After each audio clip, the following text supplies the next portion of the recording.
This is the History of Portugal podcast, an Eat to My Own Beat podcast. New episodes every Friday.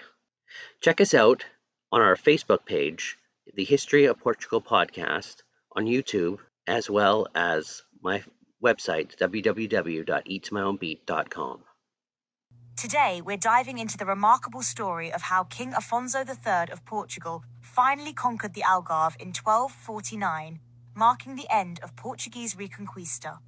You'll learn how diplomatic cunning proved more powerful than military might, and why this campaign changed the map of medieval Europe forever. And what's fascinating is that this wasn't just another medieval conquest. This was the culmination of centuries of strategic planning and patience. Before we dive in, help us understand who Afonso III was. How did he end up leading this historic campaign? Well, Afonso III's path to power is actually quite dramatic. He was born in 1210 in Coimbra, and he wasn't even supposed to be king initially. He was the younger son of Afonso II. Wait, so how did he end up on the throne? The Pope actually deposed his older brother, Sancho II, and granted Afonso the crown. He returned to Portugal and was welcomed by both the towns and the church. Talk about a dramatic entrance to power. That's incredible. So he comes to power with papal backing, but then what made him focus on the Algarve? You know, it's interesting. The Algarve was actually the last Muslim-held territory in what would become Portugal. Previous attempts to conquer it had failed, like when King Sancho I briefly took Silves in 1189, only to lose it back to the Almohads in 1191. Ah, so this was unfinished business for the Portuguese crown. Exactly. And here's something fascinating. By this time, most of the Portuguese nobility had actually stopped participating in these reconquest campaigns. Wait, what? Why would they stop? They'd basically left it to the military orders, like the Order of Santiago and the Order of Aviz. These were essentially professional warrior monks who specialized in this kind of warfare. So how did Afonso III approach this campaign? Well, he was incredibly strategic about it. The campaign focused on key cities: Faro, Loulé, Algesur, Porches, and Albufeira. And this all happened in 1249? Yes, though the groundwork had been laid earlier. The Order of Santiago had captured the castle of Estombar in 1238, which was crucial for the later campaign. Tell us about the actual conquest of Faro. That must have been a massive battle, right?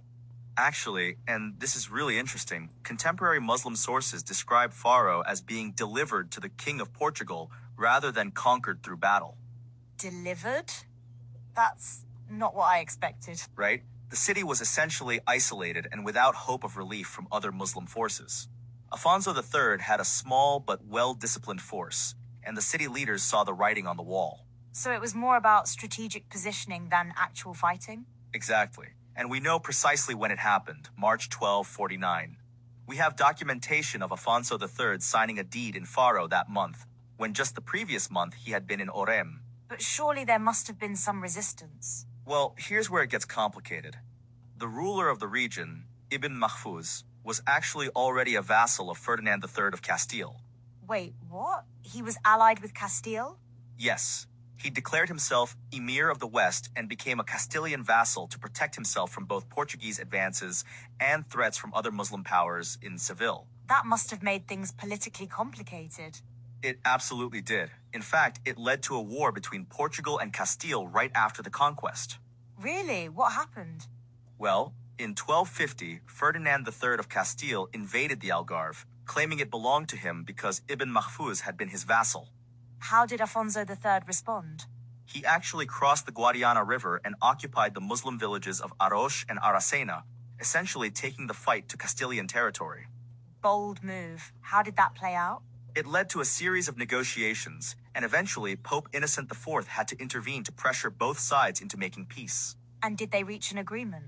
Yes, through a fascinating diplomatic solution, Afonso III agreed to marry Beatrice, the illegitimate daughter of Alfonso X of Castile. A marriage alliance, classic medieval diplomacy. Though there was a slight complication, Afonso was already married to the Countess Matilde of Bologna. Oh no. How did they resolve that? Well, fortunately, or perhaps conveniently, Matilde died in 1258, which naturally resolved the issue. Very convenient indeed. What about the territorial dispute? That was finally settled in 1267 with the Treaty of Badajoz.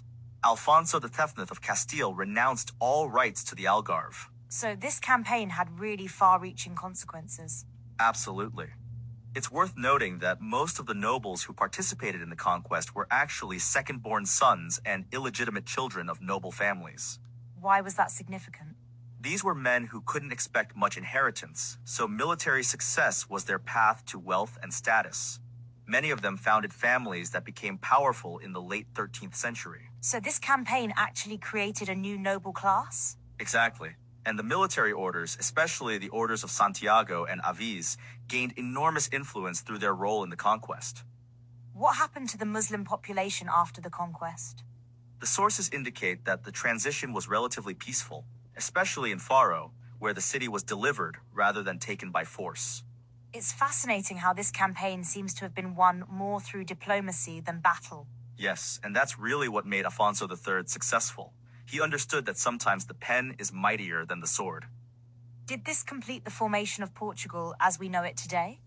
Almost. The borders were finally settled with the Treaty of Alcaetzes in 1297, which established boundaries that would last until 1801. That's an incredibly long-lasting impact. And it all started with this campaign in 1249. It's amazing how a few months of strategic action could shape centuries of history. What do you think was Afonso III's greatest achievement in all this? I'd say it was his ability to balance military action with diplomatic finesse. He knew when to fight and when to negotiate.